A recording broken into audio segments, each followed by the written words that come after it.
ദൈവത്തെ സ്തുതിക്കാൻ ആഗ്രഹിക്കുന്ന, ലോകത്തിൻ്റെ വാർത്തകൾ ശ്രദ്ധിക്കുന്ന, ദൈവപ്രവൃത്തി കാണാൻ കൊതിക്കുന്ന ആളുകൾക്ക് നോട്ട് ചെയ്യാവുന്ന 5 കാര്യം പറയാം.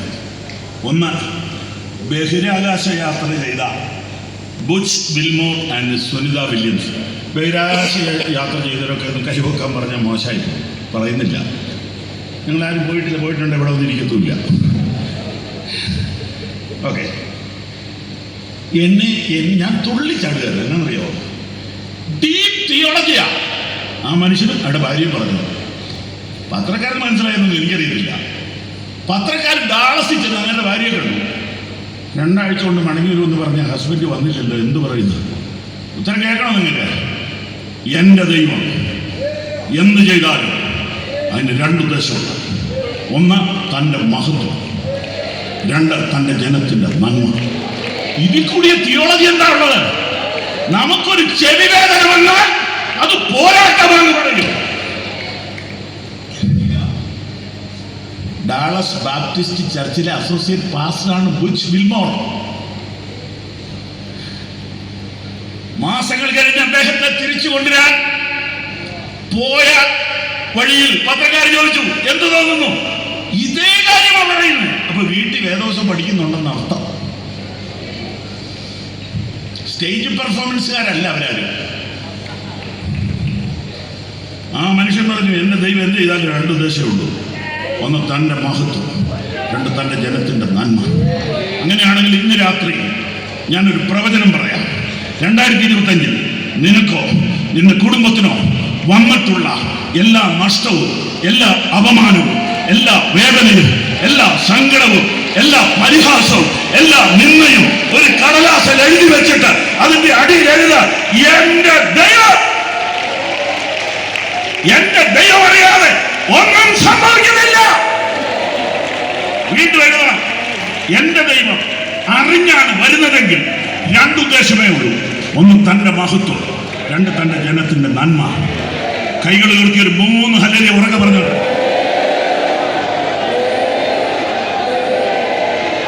ഈ വർഷം വിജയത്തിന്റെ വർഷമാണ്.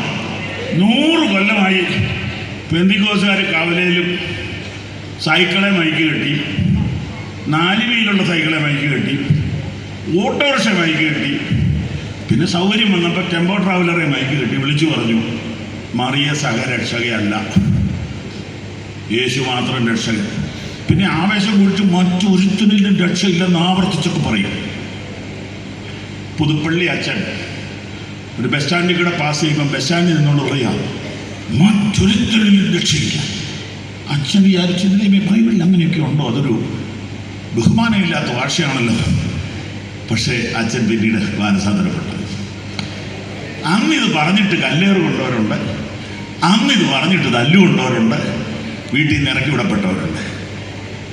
ദൈവം പറയേണ്ടവരെ കൊണ്ട് 2025 പറയിപ്പിച്ചു. അങ്ങനെയാണെങ്കിൽ ഇത് വിജയത്തിന്റെ വർഷമാണ്.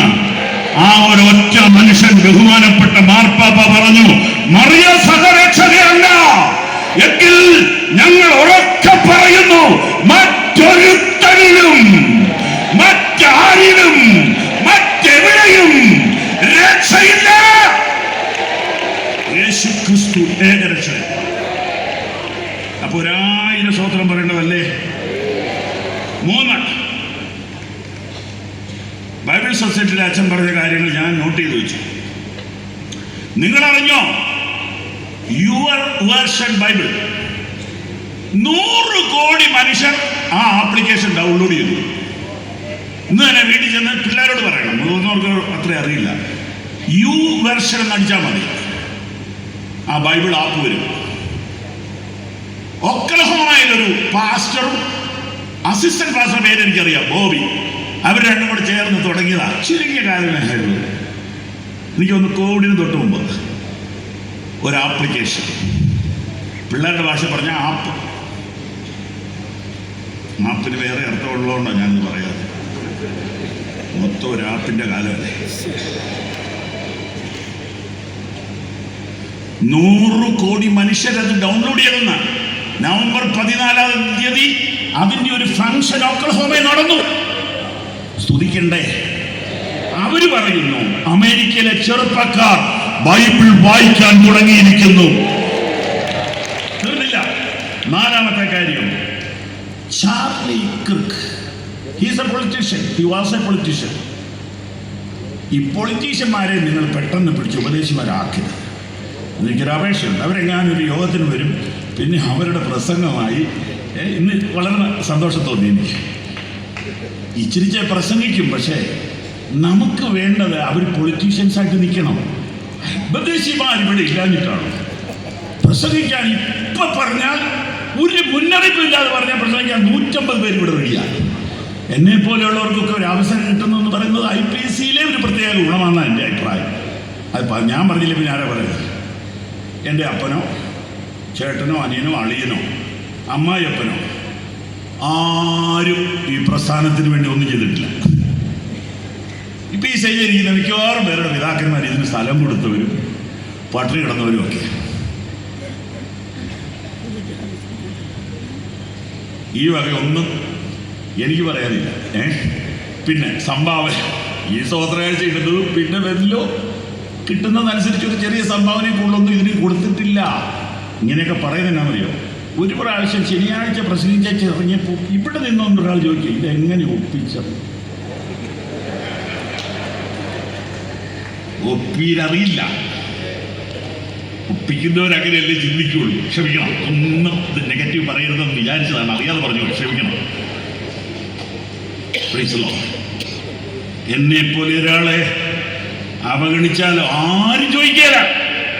പക്ഷെ IPCക്ക് ഇങ്ങനൊരു നന്മയുണ്ട്. ശുശ്രൂഷയുള്ളവരെ മനഃപൂർവ്വം അവഗണിക്കാത്ത ഒരു കൂട്ടായ്മയാണിത് എന്ന് എന്റെ അനുഭവത്തിൽ നിന്ന് എനിക്ക് പറയാൻ പറ്റും. മറ്റുള്ളവരെ എനിക്ക് അറിഞ്ഞുകൂടാ. അതുകൊണ്ട് ഞാൻ പറയുന്നു, രാഷ്ട്രീയക്കാരെ നമുക്ക് കിട്ടുകയാണെങ്കിൽ അവർ MLA ആയിട്ട് തുടരണം, അവർ മന്ത്രിയാകണം. അവരെ കൊണ്ട് സഭയ്ക്ക് നാളെ പ്രയോജനം വരട്ടെ. അവരെ പെട്ടെന്ന് ഉപദേശിമാരാക്കരുത്.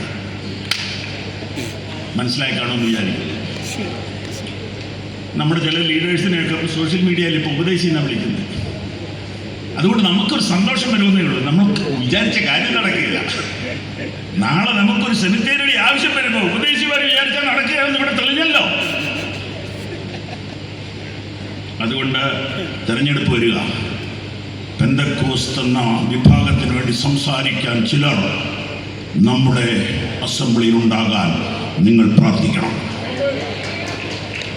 യെസ്, പ്രാർത്ഥിക്കണം. പഞ്ചായത്ത്, കോർപ്പറേഷൻ, മുനിസിപ്പാലിറ്റി തെരഞ്ഞെടുപ്പുകളിൽ പലരും ഇങ്ങനെ ഒരു സമൂഹം ഇവിടെ ഉണ്ടെന്ന് തെളിയിച്ചല്ലോ.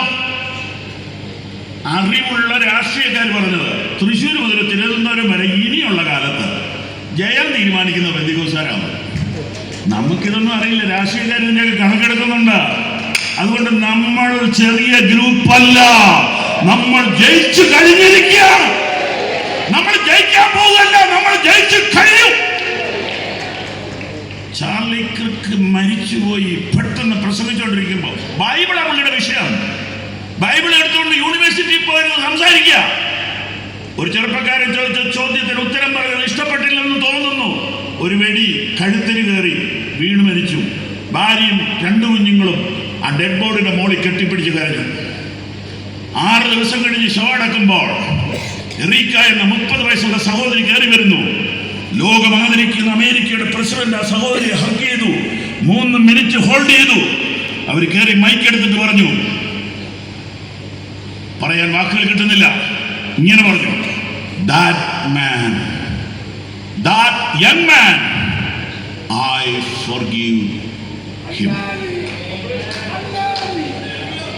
5 മിനിറ്റ് കൊണ്ട് 60 ലക്ഷം പേരത് കണ്ടു.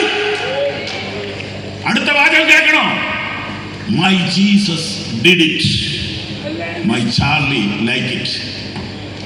ഇതാ ജയം.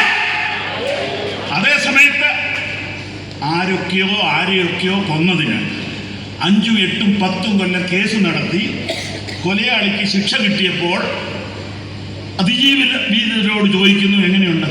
സന്തോഷമായി. നമ്മളെ ഉപദ്രവിച്ചവനെ ജയിലിലിട്ടപ്പോൾ സന്തോഷമായി. ലോകത്തിൽ മാപ്പ് കൊടുക്കുന്ന ഒരു മാർഗം. ഇതാരാ ആദ്യം പറഞ്ഞത്?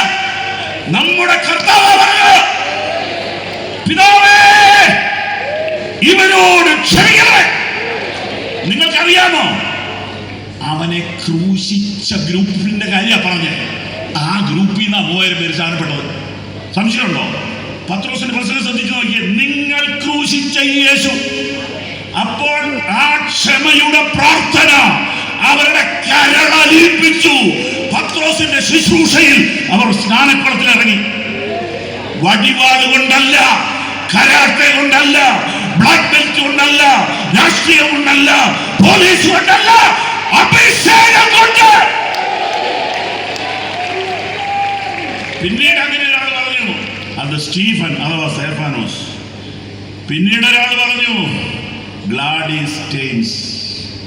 ഒറീസയുടെ മണ്ണിൽ നിന്നുകൊണ്ട് പറഞ്ഞു, എന്റെ ഭർത്താവിനെയും പിഞ്ചു കുഞ്ഞുങ്ങളെ ചുട്ടുകരിച്ചവരോട് ഞാൻ ക്ഷമിക്കുന്നു. ഇതിനേക്കാൾ പവർഫുൾ ഒരു മെസ്സേജ് പറയാൻ ഒരു മതത്തിനും കഴിയില്ല. ഇതിനേക്കാൾ പവർഫുൾ ഒരു ദൂത് കൊടുക്കാൻ ആർക്കും കഴിയില്ല. ക്ഷമയാണ് നമ്മുടെ ശക്തി, സ്നേഹമാണ് നമ്മുടെ ആയുധം.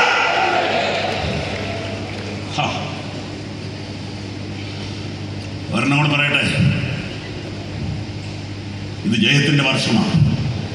ബോംബെയിൽ ഇവാൻ റോഡ്രിഗസ് എന്നൊരു ഉപദേശി, നമ്മുടെ കൂട്ടായ്മയിലല്ല, അദ്ദേഹം കഴിയുന്നതുപോലെ വാടക വീടുകൾ എടുത്ത് സുചേട്ടൻ പറഞ്ഞുകൊണ്ടിരിക്കുമ്പോൾ മോള് ക്രിക്കറ്റിൽ ഇന്റർനാഷണൽ ലെവലിൽ കയറി വന്നു. അപ്പോൾ ബോംബെ